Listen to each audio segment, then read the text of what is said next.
So, you're a gnome, yes? Yeah. And why are you so happy?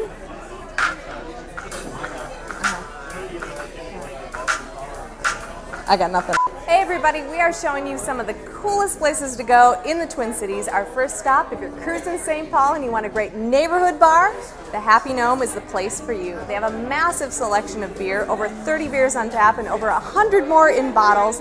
So we love the beer, but we also love the feel of the place. They have a great big mix of people, from families eating dinner in the dining room to professionals and college students hanging out at the bar together. It really creates that great warm neighborhood bar kind of feel, which leaves you feeling happy as a gnome. We also love the food. It's delicious. They have a seasonal menu that changes all the time, so there's always something new to tempt your taste buds, but it is a little more upscale than your traditional pub fare, so be prepared for the price tag attached to that. But if you're like me, you'd rather have a bite to eat off the bar menu with your beer at night anyway. So I want to show you around the place, so let's talk to some of the locals and take a look inside. Why do you think the gnome is so happy? God, I have no idea. How often do you come to the Happy Gnome? Whenever I feel it's time to have a lot of something. They sell booze every day.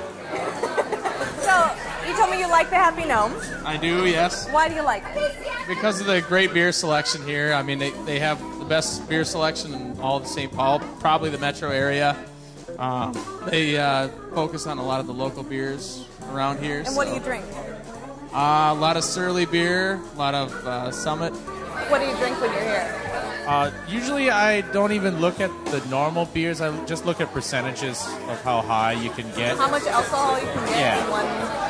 It's amazing what they do here.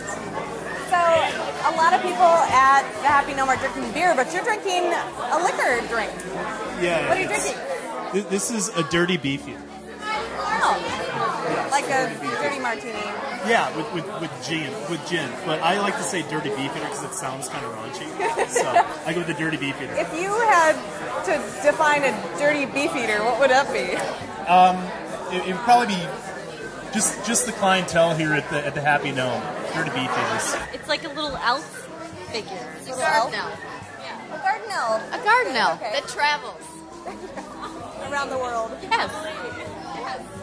I think the gnome is a cousin, maybe twice or thrice removed from the leprechaun, and the leprechauns are obviously from Ireland, and Ireland has Guinness and you know, is prone to drinking, so I think you can from there make the connection. If you were a happy gnome, Yeah. what would your name be? Well, I mean, Cliff is a normal gnome name. Is it really? Yeah, it is. I've never been a gnome. I don't Well, they're all over, and they're related, so it gets weird. That's why they stay short. I've heard they have a lot of beers on Yeah, tap. it was hard to choose what kind of beer I wanted, but What'd you pick? I went by the names that sounded prettiest. A barsexual. Barsexual is when you see a person coming from across the bar and just give them that. I think it'd be like a metrosexual, but like dressed up like in Friday's Flair. A barsexual. That's what I'm thinking. Something that you use to prevent pregnancy. That would be an IUD. I would have to say it's the unit. No, it's similar to a breathalyzer, but it's the universal drunk indicator.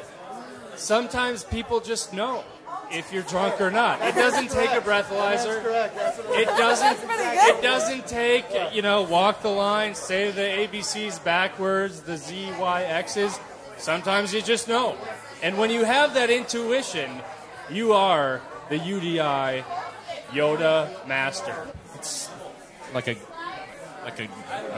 group of fish. Television with puppets? I don't know. Peasant vision? Oh, I remember all these majorities I had earlier today. Sunny release. It's technical. So we're in the same boat here. This is great. You're kind of in the bag? I love it.